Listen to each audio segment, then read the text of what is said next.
Le christianisme a-t-il été créé lors d'une rencontre confidentielle? L'an 325, plus de 300 évêques sont convoqués par l'empereur Constantin. Quel est le but? Unifier le désordre religieux et dominer l'Empire. Durant ce concile, on détermine l'identité de Jésus, les écrits sacrés et les concepts à rayer définitivement. Ce qui en résulta n'était pas simplement une religion, c'était une stratégie de pouvoir. Et ce qui n'a pas été approuvé a été effacé de l'histoire. Le christianisme a-t-il été créé en l'an 325? Des millions d'individus ont été captivés par cette question au fil des siècles. Pensez un moment que vous avez la possibilité de faire un voyage dans le temps jusqu'à Nicée, une cité aujourd'hui en Turquie. L'atmosphère est empreinte de tensions politiques et religieuses. Des individus à la barbe fournie, habillés de tuniques sombres, discutent ardemment en grec, latin et araméen. Leur discours ne se limite pas à de simples points de vue. Ils façonnent ce que des milliards d'individus croiront dans les 2 prochains millénaires. Durant cette période, l'Empire romain connut une métamorphose sans précédent.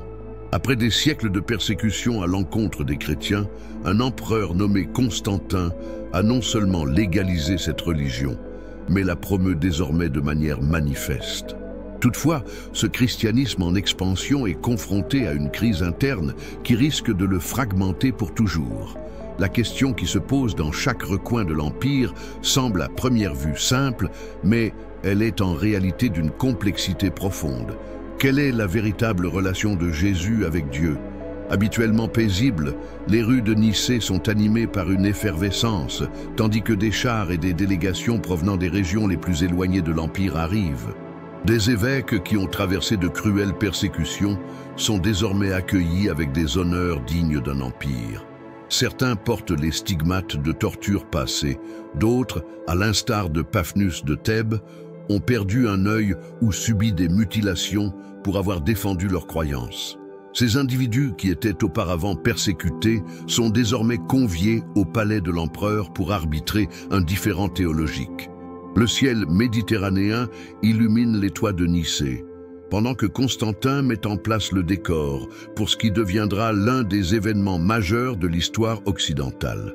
Ce n'est pas juste une question de théologie, il s'agit de politique, de pouvoir et de la détermination d'une identité qui va modeler des civilisations complètes. Pour Constantin, qui vient de s'affirmer comme empereur unique après une longue période de guerre civile, l'unité religieuse revêt une importance égale à celle de l'unité politique. Les rues avoisinant le palais où le concile aura lieu sont bondées de spectateurs. Ces leaders religieux suscitent l'étonnement des marchands, esclaves, soldats et citoyens de tous les jours à leur arrivée. Il y a peu de personnes qui saisissent la complexité théologique du débat, mais tous ressentent qu'il se passe quelque chose de transcendant. Assistent-ils à la naissance du christianisme, comme bien des siècles plus tard le prétendront certains, ou sont-ils plutôt témoins d'autre chose de tout à fait différent? Pour saisir Nicée, il nous faut remonter 3 siècles dans le passé, jusqu'aux ruelles poussiéreuses de Jérusalem. Le christianisme ne voit pas le jour en l'an 325, il a plutôt émergé avec un prophète juif du nom de Jésus de Nazareth qui parcourait la Galilée en prêchant d'un royaume qui n'était pas de cette terre. Suite à son accomplissement, loin de se dissoudre, ses adeptes ont déclaré qu'il était revenu à la vie. Cette déclaration, incroyable pour une grande partie des gens, est devenue la pierre angulaire d'une nouvelle religion qui se propagerait à travers tout l'Empire. Les premières communautés chrétiennes étaient de petite taille, exposées et variées. À Jérusalem, les adeptes juifs de Jésus persistaient à se rendre au temple tout en demeurant convaincus que leur enseignant était le Messie attendu. À Antioche, c'est là où les adeptes de Jésus furent appelés pour la première fois chrétiens. Gentils et juifs se réunissaient en adoration commune, donnant naissance à de nouvelles interprétations des enseignements du Christ. À Rome, des groupes restreints se retrouvaient dans des demeures privées, partageant des repas de commémoration et racontant des histoires sur leur enseignant, sous la pression constante de la persécution. Les écrits qui composeraient par la suite le Nouveau Testament circulaient sous forme de lettres individuelles ou de compilations de discours. Paul de Tarse, Un pharisien qui s'est converti suite à une expérience mystique rédigeait des épîtres ferventes destinées aux communautés de Corinthe et de Rome. Les évangiles ont commencé à se constituer d'abord en tant que tradition orale, puis sous forme écrite. Parallèlement à Alexandrie, des intellectuels chrétiens s'efforcèrent de concilier la croyance chrétienne en Jésus avec la philosophie grecque, se questionnant sur la possibilité pour le Dieu unique du judaïsme d'avoir un lien avec Jésus, qu'il désignait comme Fils de Dieu. Le sang des martyrs inondait l'Empire. Depuis l'époque de Néron, qui a utilisé les chrétiens comme scapegoat pour l'incendie de Rome, jusqu'à Dioclétien, dont la grande persécution était la plus organisée, les chrétiens ont dû faire face à l'antagonisme impérial. Ignace d'Antioche a été dévoré par des lions au Colisée, tandis que Polycarpe de Smyrne a péri sur le bûcher. Quant à Perpétue et Félicité, deux mamans, elles ont été exécutées dans l'amphithéâtre de Carthage.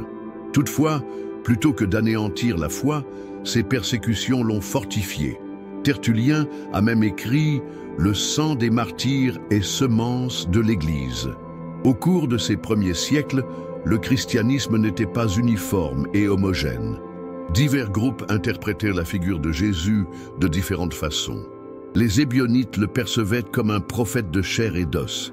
Les Docètes pensaient qu'il n'était qu'une apparition humaine, étant en réalité divin. Les Gnostiques élaborèrent des cosmologies sophistiquées dans lesquelles Jésus était considéré comme un messager de savoir caché. Durant cette période, apparaissait progressivement ce qui allait être appelé la Grande Église, en quête d'un juste milieu et commençant à définir ce qu'elle percevait comme l'orthodoxie. 300 ans après la mort de Jésus, ces divergences d'interprétation auraient atteint leur paroxysme à Nicée. Arius, un prêtre, a commencé à diffuser une notion qui allait déclencher une conflagration théologique dévastatrice, tandis que le soleil égyptien frappait sans pitié la grande cité intellectuelle de l'Empire, Alexandrie. Arius, grand et ascétique, possédait une voix chantante et un regard perçant. Il défendait une position qui semblait rationnelle. Il y a eu une époque où le Fils n'était pas. Selon Arius, Jésus était la plus grande et première création de Dieu. Toutefois, il n'était ni infini, ni entièrement divin comme le Père. Ces paroles, mises en musique et slogans mémorables, se diffusèrent comme une traînée de poudre dans les rues d'Alexandrie. L'évêque d'Alexandrie, Alexandre, réagit avec effroi. Selon lui, la perspective d'Arius diminuait la grandeur du Christ et mettait en péril l'essence même du salut chrétien. Comment le Christ pourrait-il sauver l'humanité s'il n'est pas totalement divin? Alexandre a excommunié Arius lors d'un synode local qui s'est tenu aux alentours de l'an 320. Au lieu de le réduire au silence, cette action n'a fait qu'accentuer sa voix. Arius parcourait l'Orient, attirant des partisans parmi des évêques influents tels que Zeb de Nicomédie, qui était un proche parent de l'empereur. Les communautés chrétiennes se scindèrent avec douleur.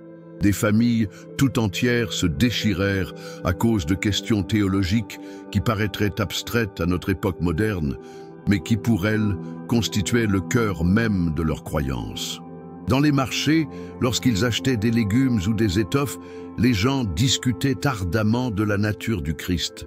Une histoire de l'époque raconte que si vous sollicitiez du pain dans une boulangerie de Constantinople, le boulanger, plutôt que de vous questionner sur la sorte de pain souhaité, vous posait une question sur l'égalité ou la ressemblance entre le Fils et le Père.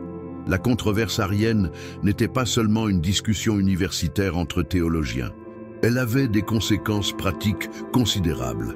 Si le Christ n'était pas entièrement divin, quelle signification auraient les sacrements? Quelle était la signification du baptême? Quelle était l'espérance de salut que les croyants pouvaient envisager? Tout était en jeu, la liturgie, les prières, la vie quotidienne de foi. Alors que le débat se intensifiait, les positions devenaient de plus en plus rigides, rendant un accord de plus en plus difficile.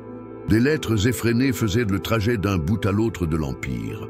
Les partisans d'Arius, ainsi que ses détracteurs, ont cherché à rallier des soutiens, ont organisé des synodes locaux et ont excommunié leurs adversaires. L'Église était en danger de se fragmenter irréversiblement. C'est à ce moment-là que la controverse attira l'attention de quelqu'un disposant du pouvoir nécessaire pour agir, l'empereur Constantin, qui avait misé la stabilité de son empire sur l'harmonie de la nouvelle foi qu'il avait adoptée. Son choix d'organiser un concile œcuménique à Nicée modifierait indéfiniment la trajectoire de l'histoire religieuse. La saga de Constantin débute avec une vision et une confrontation. En l'an 312, alors qu'il se disposait à se mesurer à son adversaire Maxence au pont Milvius, près de Rome, Constantin a vécu une expérience qui allait changer non seulement son existence, mais également l'histoire occidentale. D'après le témoignage d'Eusèbe de Césarée, Constantin a aperçu dans le ciel une croix radieuse portant l'inscription « Par ce signe, tu vaincras ». En songe, cette nuit-là, le Christ lui est apparu, lui enjoignant de brandir le symbole chrétien comme bannière lors de la bataille. Le jour suivant, ses troupes avancèrent avec le monogramme du Christ, illustré sur leur bouclier. Constantin attribua sa victoire décisive au Dieu des chrétiens. L'individu qui a fait son entrée triomphale à Rome suite à la bataille du pont Milvius était un tacticien politique avec une perspective pragmatique de l'autorité. Imposant et grand, avec un regard que les pièces de monnaie de cette époque dépeignent comme perçant et austère, Constantin a réalisé que l'Empire nécessitait une nouvelle base spirituelle.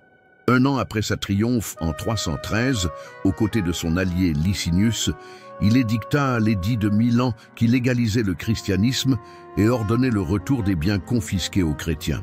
Ce n'était pas encore l'officialisation du christianisme en tant que religion d'État, mais cela marquait un changement radical. Les persécutés bénéficiaient désormais d'une protection de la part de l'empereur. Le sujet de la conversion de Constantin demeure un thème de controverses historiques. S'agissait-il d'une véritable expérience de foi ou d'un calcul politique? Sans doute les deux. Constantin persista à battre de la monnaie en représentant des divinités païennes et conserva le titre de Pontifex Maximus, grand prêtre du culte romain. Toutefois, il soutenait clairement l'Église, finançant l'édification de basiliques telles que Saint-Jean de Latran et Saint-Pierre à Rome, tout en s'entourant de conseillers chrétiens.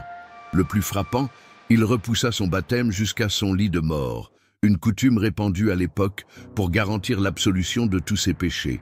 En 324, suite à la défaite de Licinius, Constantin a pour la première fois en plusieurs décennies été couronné unique empereur d'un empire unifié. Il avait une vision politique précise. Un empire, un empereur, un dieu. L'unité religieuse s'imposait comme une prolongation naturelle de l'unité politique. Lorsque la controverse arienne a risqué de fracturer l'Église, Constantin l'a d'abord perçu comme un simple différend sans importance. Dans une épître destinée aussi bien à Arius qu'à Alexandre, il fit part de son agacement. « Offrez-moi des journées paisibles et des nuits exemptes d'inquiétude. Comment pouvez-vous vous séparer sur des questions si insignifiantes ?» Il se rendit rapidement que la discussion théologique avait des conséquences bien plus profondes. La décision de réunir un concile œcuménique était sans précédent. Constantin opte pour Nicée en raison de son emplacement stratégique, à proximité de sa demeure à Nicomédie, facilement accessible par voie maritime et terrestre et localisée au centre de l'Asie mineure, région où le christianisme était particulièrement prédominant. L'empereur n'a pas hésité à dépenser. Il a pris en charge le voyage des évêques, leur a offert un logement somptueux et a mis en place une décoration à la hauteur de l'événement. Les évêques, pour la plupart ayant vécu uniquement sous la persécution et la pauvreté, se sont retrouvés subitement dans des chars de l'Empire, résidant dans des palais et traités en égaux avec les dignitaires de haut niveau. Le message était limpide. Constantin percevait l'Église comme un soutien essentiel de son règne, et il était prêt à utiliser son autorité impériale afin d'aplanir la controverse qui mettait en péril son unité. Au printemps de l'an 325, Nicée fut témoin d'un spectacle inédit. Des dirigeants des communautés chrétiennes ont fait leur apparition depuis les déserts secs d'Égypte, les sommets montagneux d'Arménie, les rivages de l'Hispanie et les zones fraîches de Bretagne. Entre 250 et 318 évêques, d'après les sources, le nombre fluctue, se sont rassemblés dans cette cité d'Asie mineure. La majorité des participants étaient originaires de l'Orient grec de l'Empire. Seulement 5 d'entre eux venaient de l'Occident latin, dont les délégués du pape Sylvestre Ier qui n'étaient pas présents en personne. C'était la première fois que l'Église se rassemblait à une telle envergure, réunissant des communautés qui, jusqu'à peu, se cachaient pour échapper à la persécution impériale. Le cadre sélectionné était une salle du palais impérial, modifiée spécialement pour l'événement. Visualisez un grand hall rectangulaire orné de colonnes en marbre et de bannières impériales. Un trône doré attendait l'empereur au centre. Des bancs pour les évêques étaient disposés de part et d'autre, organisés en fonction de leur ancienneté et du prestige de leur poste. Le silence anticipé fut rompu lorsque les portes s'ouvrent largement et que Constantin entra en scène, drapé dans la pourpre impériale et orné de joyaux qui renvoyaient l'éclat des torches. Eusèbe de Césarée, qui l'a vu de ses propres yeux, le décrivit comme brillant tel un ange du ciel, une représentation minutieusement entretenue pour impressionner les témoins présents. Certaines figures, qui émergeraient comme centrales dans les discussions, se distinguaient parmi les assistants. Alexandre d'Alexandrie, qui avait déjà de l'âge, était accompagné par son diacre talentueux et jeune Athanase, qui allait devenir le fervent défenseur de l'orthodoxie nicéenne. Ossius de Cordoue, qui a été le confesseur de Constantin, a sans doute présidé les sessions. Eusèbe de Césarée, l'illustre historien ecclésiastique, s'efforçant d'intercéder avec des points de vue tempérés. Eusèbe de Nicomédie, principal souteneur d'Arius. Et dans un recoin, Arius lui-même, élancé et austère, débordant de la certitude de sa vérité. L'écart était évident. Certains prélats exhibaient les marques de tortures infligées lors des persécutions. D'autres, plus jeunes, symbolisaient une nouvelle génération née dans une ère plus propice au christianisme. Les discussions ont été à la fois ardentes et complexes. L'objectif principal était de définir précisément le lien entre Dieu le Père et Dieu le Fils. Arius et ses adeptes soutenaient que le Fils était la création initiale et la plus accomplie du Père, mais pas éternelle ni de même nature. Leurs adversaires soutenaient qu'une telle perspective dévalorisait le Christ et mettait en péril la rédemption chrétienne. La conversation s'est centrée sur des termes spécifiques en grec. Le Fils était-il de la même substance, homoousios, que le Père, ou seulement de substance semblable, homoiousios? L'écart n'était qu'une simple lettre, un iota, mais c'est en cela que se trouvait toute la compréhension de la divinité du Christ. Après des semaines de discussions ferventes, le concile a atteint son point crucial. Un credo a été formulé affirmant que Jésus était engendré, non créé, de la même essence que le Père. La grande majorité des évêques apposa sa signature, y compris quelques-uns qui avaient des doutes, mais se plièrent à la pression de l'Empire. 2 évêques ont seulement refusé au départ de souscrire au credo. Arius, ainsi que ses plus fidèles disciples, ont été condamnés et envoyés en exil. Content du résultat qui paraissait assurer l'unité de l'Église, Constantin a organisé un grandiose festin pour commémorer les 20 ans de son règne, marquant la nouvelle entente entre le pouvoir impérial et l'Église. Ce que personne n'avait anticipé à l'époque, c'était que la polémique, loin d'être close, ne faisait que débuter. Nicée ne marquerait pas la conclusion, mais plutôt le commencement d'un parcours ardu vers l'établissement de l'orthodoxie chrétienne. Un texte se trouve au cœur de tout le concile de Nicée, le Credo nicéen. Visualisez l'instant solennel où, suite à plusieurs semaines de discussions enflammées, un évêque se lève pour lire à haute voix ce texte qui résonnerait au fil des siècles. Les mots, minutieusement sélectionnés, résonnent dans l'atmosphère de la salle du palais. Nous croyons en un Dieu unique, Père tout-puissant, Créateur du ciel et de la terre, de tout ce qui est visible et invisible. Et nous croyons en un seul Seigneur Jésus-Christ, Fils unique de Dieu, né du Père avant tous les temps, Dieu de Dieu, lumière de lumière, véritablement Dieu de véritable Dieu, engendré et non créé, consubstantiel avec le Père. Le terme central du credo, qui pourrait provoquer des siècles de controverses, était consubstantiel au Père, une traduction du grec homoousios. Ce terme, qui n'apparaît pas dans les Écritures, a été spécifiquement sélectionné pour son absence d'ambiguïté. Il affirmait que Jésus possédait la même nature divine que le Père, qu'il n'était ni un être créé, ni un inférieur. Pour les Ariens, cette expression remettait en question l'unicité divine. Pour ceux qui s'y opposaient, c'était la seule façon de maintenir la pleine divinité du Christ.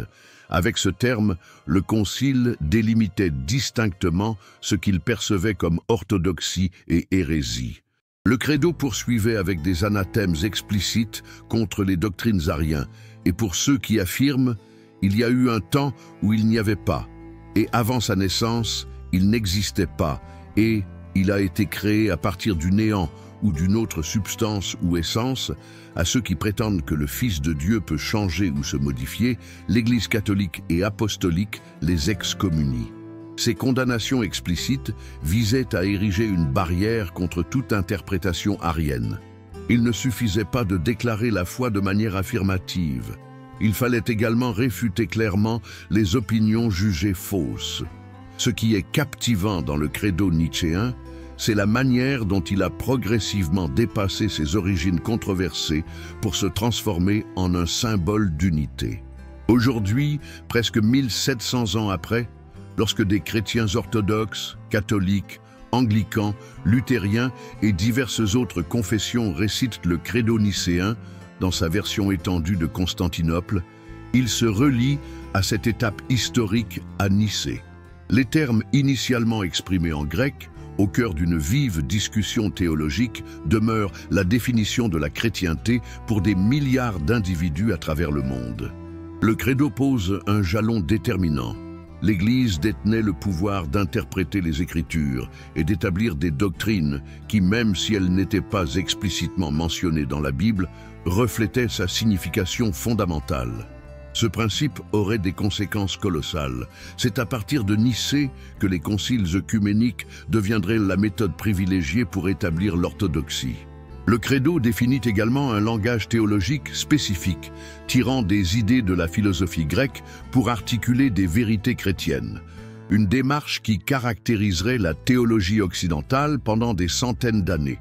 Le credo de Nicée n'est pas né dans le vide ni le fruit d'une création arbitraire d'un groupe d'évêques.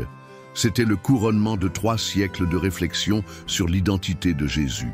De la première profession de foi, Jésus est le Seigneur, aux explications approfondies des pères apologistes, l'Église a toujours tenté de trouver une façon appropriée d'exprimer la révélation qu'elle a reçue. Nicée n'a pas créé la foi chrétienne. Elle l'a formulée avec exactitude lors d'un moment crucial, offrant un point d'ancrage doctrinal au cœur de la tourmente arienne. Alors que la controverse christologique attirait l'attention des médias, le Concile de Nicée a également traité des sujets pratiques influents sur la vie quotidienne des chrétiens. Visualiser un chrétien pêcheur à Alexandrie ou une tisseuse à Antioche. Pour ces derniers, la date de Pâques revêtait une importance égale aux nuances théologiques concernant la nature du Christ. Avant Nicée, diverses régions observaient Pâques à des dates différentes, ce qui entraînait de la confusion et parfois des conflits. Quelques communautés observaient la tradition juive, la fêtant le 14e jour du mois de Nissan du calendrier juif, tandis que d'autres la célébraient le dimanche qui suit. Le Concile a tranché cette question en décidant que la célébration de Pâques aurait lieu le premier dimanche, qui suit la première pleine lune après l'équinoxe du printemps. Cette décision apparemment astronomique portait des implications significatives à la fois théologiques et pratiques.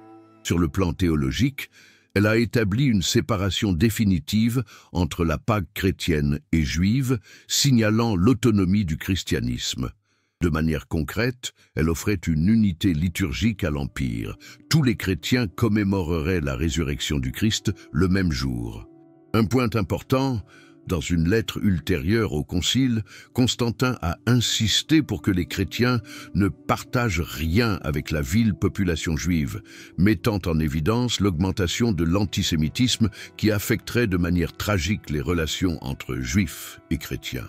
Une autre affaire majeure fut le schisme mélicien. Durant les persécutions, Mélès de Lycopolis, en Égypte, avait fondé une église parallèle, nommant des évêques sans autorisation et refusant de réintégrer les chrétiens qui avaient renoncé sous la contrainte. Le concile tenta de trouver une solution intermédiaire.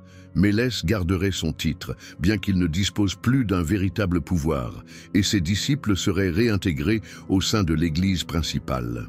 Cette décision démontrait une attitude pragmatique face aux divisions, visant l'harmonie plutôt que la punition. Toutefois, le schisme mélicien subsisterait en Égypte, rendant ultérieurement la mission d'Athanase en tant qu'évêque d'Alexandrie plus complexe. Les 20 canons, règles disciplinaires, établies à Nicée, offrent un aperçu captivant de la vie ecclésiastique au IVe siècle. Ils supervisaient tout, depuis la consécration des évêques, nécessitant la présence d'au moins 3 évêques pour ordonner un nouvel évêque, jusqu'à l'interdiction du prêt à intérêt pour le clergé. Un décret particulièrement notable prohibait aux ecclésiastiques d'avoir des femmes résidant dans leur demeure, à l'exception de membres de la famille immédiate, illustrant l'accroissement de la valorisation du célibat. L'autre proscrivait de s'agenouiller durant le service dominical, symbolisant que les chrétiens prient comme des êtres ressuscités en union avec le Christ. Ces éléments montrent une Église qui organisait sa structure et ses rituels alors qu'elle faisait sa transition des catacombes vers l'espace public. Peut-être que ce qui était le plus fascinant à propos de Nicée, c'est ce qui n'a pas été débattu. Le sujet du canon biblique, quel livre devait être considéré comme écriture, n'a pas été débattu, une question qui demeurerait en suspens pendant des décennies. La question de l'autorité du pape sur les autres évêques n'a pas non plus été traitée de manière formelle, un sujet qui pourrait créer une division entre les églises orientales et occidentales. Bien que le Saint-Esprit soit évoqué dans le credo, sa nature et son lien avec le Père et le Fils n'ont pas été minutieusement étudiés, laissant cette interrogation pour des conciles ultérieurs. Ces absences nous rappellent que Nicée n'était pas la conclusion, mais plutôt le début d'un long processus de clarification théologique. Il semblerait que la controverse arienne ait été réglée le 19 juin 325, lorsque les évêques ont commencé à regagner leurs diocèses respectifs. Constantin considéra le résultat comme une victoire de l'unité ecclésiastique, et par conséquent de l'unité impériale. Toutefois, l'histoire subirait une tournure imprévue. Au cours des années ultérieures, l'arianisme, plutôt que de s'éteindre, subirait une résurgence impressionnante. C'est sous l'influence de sa sœur Constantia et d'Eusèbe de Nicomédie que Constantin lui-même commença à soutenir des positions semi-ariennes.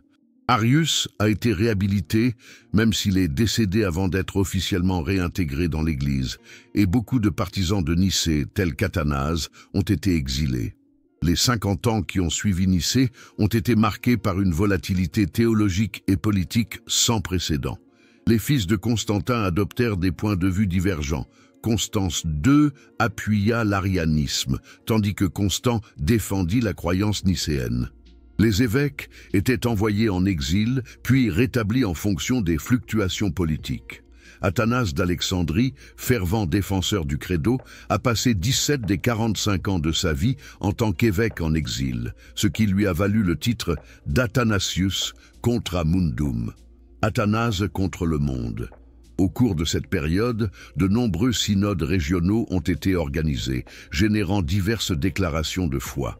Certaines étaient résolument ariennes, tandis que d'autres cherchaient un compromis entre les points de vue extrêmes. Sous le règne de l'empereur Valent, 364-378, l'arianisme a connu son apogée grâce au soutien actif qu'il apportait à cette doctrine. Lorsque les Goths sollicitèrent des missionnaires, Valent leur envoya des prédicateurs de la doctrine arienne. Ainsi, plusieurs tribus germaniques ont embrassé le christianisme arien. diffusant cette interprétation de la foi dans les zones où elle fonderait des royaumes suite à la chute de l'Empire romain d'Occident.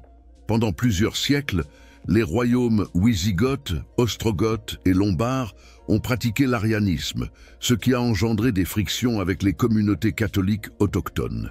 Ce n'est qu'au Troisième Concile de Tolède, en 589, que l'Espagne wisigothique officialise l'abandon de l'arianisme près de 300 ans après Nicée.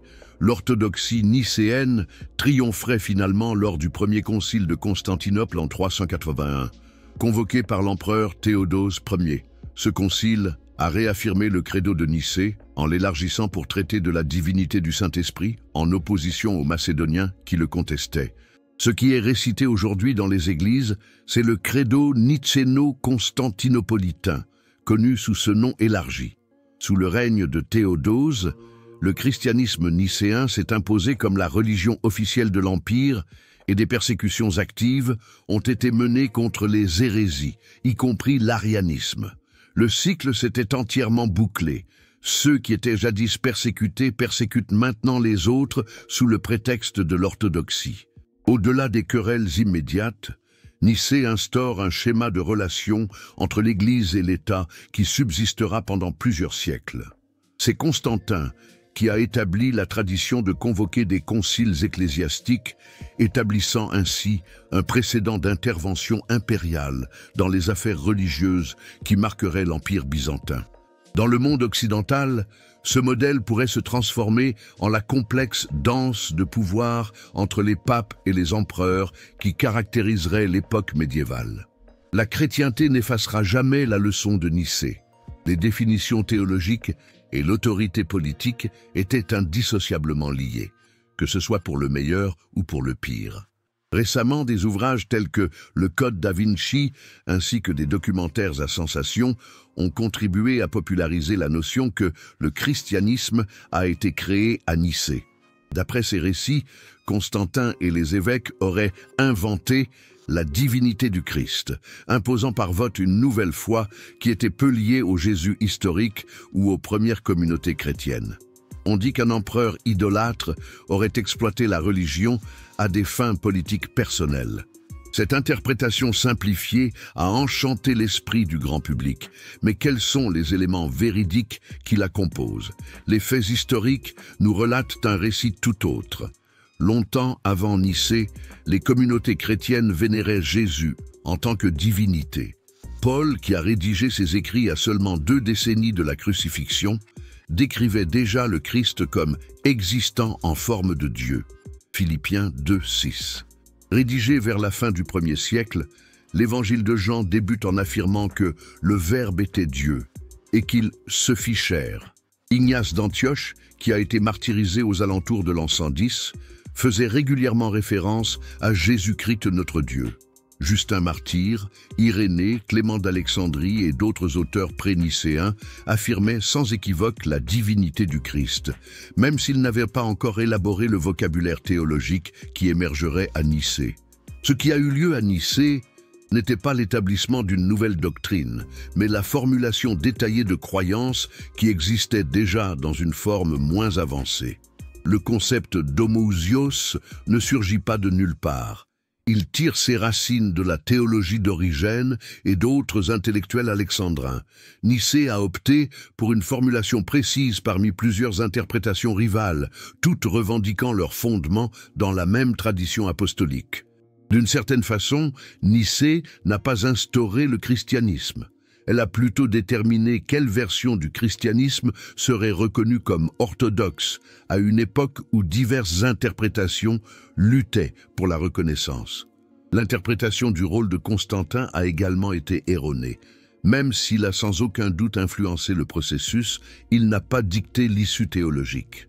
En réalité, sa perception personnelle des nuances théologiques était sans doute restreinte. Son principal souci était l'unité. S'il avait simplement cherché à imposer une solution, il aurait pu privilégier des positions plus modérées qui proposaient un compromis plus aisé. En outre, son mouvement postérieur vers des positions semi-ariennes suggère un manque d'attachement dogmatique à la formule nicéenne. Constantin a présidé le concile et lui a conféré une légitimité impériale. Cependant, ce sont les évêques qui ont élaboré la théologie. Ce qui s'est passé à Nicée a constitué un tournant crucial dans un processus beaucoup plus étendu de définition chrétienne autonome. Le christianisme n'y est pas né, mais a vu le jour à Nicée avec une identité plus précisément définie. Le concile marque un tournant où une tradition religieuse qui avait progressivement évolué durant 3 siècles a commencé à prendre une forme plus structurée, en utilisant des notions philosophiques grecques pour véhiculer des croyances ayant leurs origines dans le judaïsme du Second Temple. Nicée, loin d'être une création artificielle, représentait un effort des dirigeants chrétiens pour définir ce qu'ils percevaient comme le cœur de leur foi, face à des interprétations qu'ils considéraient comme des déformations périlleuses du message originel de Jésus. Pour saisir pleinement le concile de Nicée, il est nécessaire de le replacer dans le contexte agité de l'Empire romain au IVe siècle. Visualiser un empire qui vient de surgir après 50 années de désordre. La prétendue crise du IIIe siècle a connu le règne de plus de 20 empereurs en l'espace de 50 ans, la majorité d'entre eux ayant été assassinés ou ayant péri lors de batailles. Des peuples barbares avaient continuellement transgressé les frontières. L'économie était dévastée par une inflation incontrôlable et l'ancien sentiment de sécurité romain envers ses dieux traditionnels s'était détérioré face à ces calamités récurrentes. C'était un monde inquiet de stabilité, recherchant ardemment un nouveau cadre. Dioclétien 284-305 avait mis en place un vaste programme de réformes dans le but de sauver l'Empire. Il scinda le gouvernement en 4 parties, appelées la tétrarchie, restructura les provinces, modernisa l'économie et l'armée, tout en établissant une cour sophistiquée dotée de rituels complexes qui faisaient paraître l'empereur comme une entité presque divine. Il a également déclenché la grande persécution à l'encontre des chrétiens, la plus organisée et sévère de l'histoire romaine, persuadé que l'ancien pacte de paix avec les dieux devait être rétabli pour sauver Rome. L'ironie historique réside dans le fait qu'à peine 20 ans après cette répression, un empereur chrétien dirigerait le concile de Nicée. Au IVe siècle, les cités romaines connaissaient de profondes mutations. Les temples païens, autrefois fréquentés, ont commencé à être délaissés ou transformés en églises. De nouvelles basiliques chrétiennes ont vu le jour dans le paysage urbain grâce à la largesse de l'empereur. Constantin a offert le palais du Latran à Rome en vue de sa transformation en cathédrale pour l'évêque de Rome et a lancé la construction de la première basilique Saint-Pierre érigée sur ce qui est supposé être le tombeau de l'apôtre. À Jérusalem, sa mère Hélène supervisait l'édification d'églises sur les sites sacrés. Depuis sa création en 330, Constantinople, la Nouvelle Rome, établie par Constantin, s'est construite comme une cité chrétienne affranchie du lourd legs païen de l'ancienne capitale. Sur le plan social, l'Empire traversait une période de transition. Traditionnellement païenne, l'aristocratie sénatoriale avait une attitude de suspicion face à la montée en puissance de nouveaux individus chrétiens dans des rôles influents. Les classes moyennes urbaines, en particulier en Orient, adoptaient rapidement le christianisme, percevant dans cette nouvelle religion impériale un moyen d'améliorer leur statut social. Durant cette période, les populations rurales, d'où le terme païen tiré du latin paganus, signifiant paysan, restaient en grande partie attachées aux religions traditionnelles. Le christianisme offrait aux femmes des zones inédites d'indépendance spirituelle, en particulier par l'ascétisme et la virginité consacrée, leur donnant la possibilité de fuir le parcours traditionnel du mariage et de la maternité dicté par la société romaine. Sur le plan économique, l'Empire se relevait progressivement de la crise du IIIe siècle, mais avec des changements structurels profonds.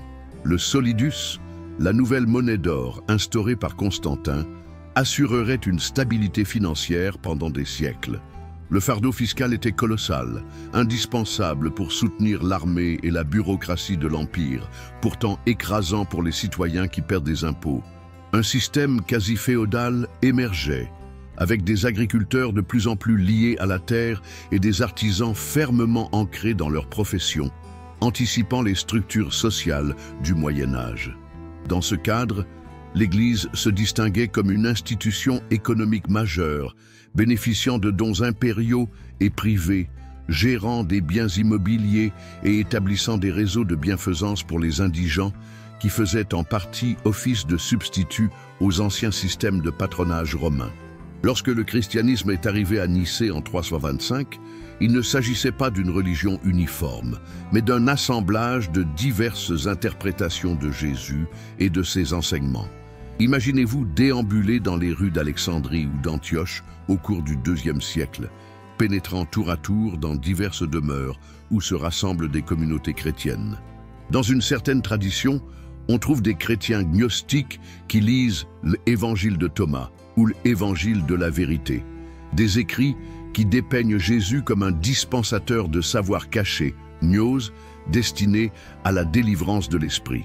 Pour eux, la rédemption ne découle pas de la foi en la mort et résurrection du Christ, mais de l'acquisition d'une connaissance secrète qui éveille l'étincelle divine en sommeil au sein des individus. On trouve les adeptes de Marcion, un armateur fortuné qui, vers 144, avait suggéré une interprétation radicale. Il y avait deux dieux distincts, le démiurge vengeur de l'Ancien Testament et le Dieu d'amour manifesté par Jésus.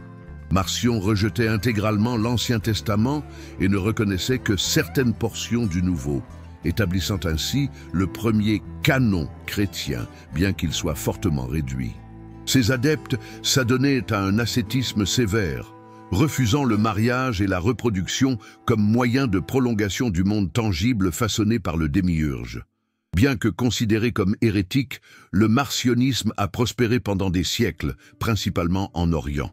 Si vous marchez un peu plus loin, vous pourriez tomber sur une communauté de montanistes, disciples de Montan, qui en Phrygie, vers l'année 172, ont proclamé avec deux prophétesses nommées Prisca et Maximilla que l'Esprit Saint s'exprimait directement à travers eux. Ils prédisaient l'imminence de la fin du monde et de la Nouvelle Jérusalem censée se manifester en Phrygie. Le montanisme, qui met l'accent sur la prophétie permanente, le strict ascétisme et la préparation à la fin du monde, a même suscité l'intérêt de Tertullien, figure majeure de la théologie latine. Il incarnait un mouvement à la fois charismatique et apocalyptique, qui cohabitait avec des expressions plus institutionnelles du christianisme. Il pourrait exister une communauté d'ébionites, des chrétiens juifs, qui percevaient Jésus comme un messie humain et non pas divin, et qui persistaient à suivre la loi mosaïque, y compris la circoncision et les règles alimentaires. Pour eux, Paul était un renégat qui avait perverti l'enseignement originel de Jésus en délaissant la loi. Les ébionites employaient leur propre évangile, vraisemblablement une version araméenne de l'évangile de Matthieu. Ils incarnaient la continuité avec l'héritage juif du christianisme, une tendance qui se marginaliserait progressivement à mesure que le christianisme païen prenait le pas sur l'autre. Cette variété était également manifeste dans les écrits. En plus de ceux qui pourraient éventuellement constituer le Nouveau Testament canonique, une multitude d'évangiles, d'actes, d'épîtres et d'apocalypses alternatifs étaient en circulation. Le évangile de Pierre proposait une narration de la résurrection remplie de détails merveilleux. L'évangile de Marie mettait en avant Marie-Madeleine comme détentrice de révélations particulières. Les actes de Paul et Thècle racontaient les péripéties d'une femme convertie par Paul, qui prêchait et administrait le baptême. Il se pourrait que quelques-uns de ces écrits soient rejetés comme hérétiques, et d'autres soient tout simplement négligés, tandis qu'un processus progressif de sélection déterminerait ce qui serait reconnu comme écriture autorisée. Lorsque les évêques se sont réunis à Nicée, ce processus était déjà en cours, mais pas encore achevé. La détermination définitive du canon du Nouveau Testament ne s'établira qu'à la fin du IVe siècle. Les résolutions du Concile de Nicée étaient le fruit d'individus réels, dotés de personnalités nuancées, de récits captivants et de motivations variées.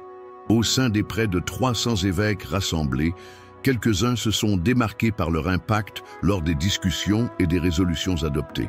Familiarisons-nous avec certains de ces acteurs qui ont sculpté le destin du christianisme. Alexandre d'Alexandrie, probablement dans sa 70e année, est arrivé à Nicée en tant que sage vieillard, portant la dignité de présider l'un des sièges les plus prestigieux du christianisme d'Orient. C'est lui qui a d'abord condamné Arius, déclenchant la controverse qui conduira au concile.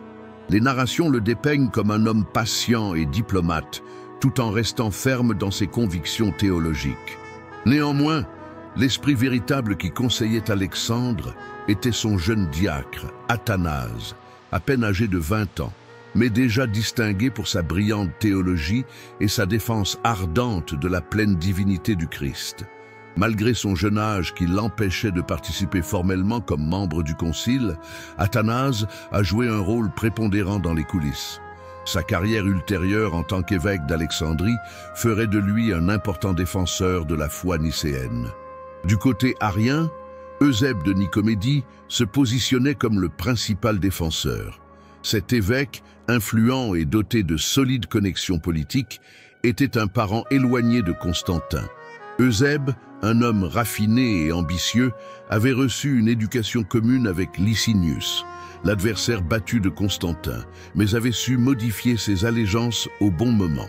Il est probable que sa défense de l'arianisme résultait d'une conviction théologique authentique mêlée à une stratégie politique, percevant dans ce mouvement une variante du christianisme plus attrayante pour les élites païennes instruites. Suite au concile, Eusèbe ne serait pas mis à l'écart. Au contraire, il gagnerait en influence auprès de Constantin et finirait par obtenir l'exil de plusieurs partisans du credo nicéen, y compris Athanase. Des années plus tard, ce serait lui qui donnerait le nom de Constantin sur son lit de mort.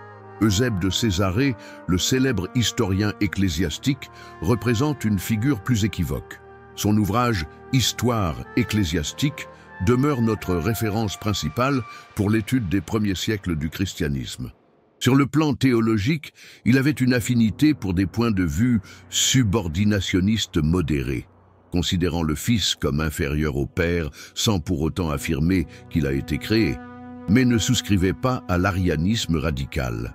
Il a proposé à Nicée un credo alternatif basé sur la tradition baptismale de Césarée, qui a été accepté comme fondement, mais considérablement modifié par l'inclusion du terme homoousios.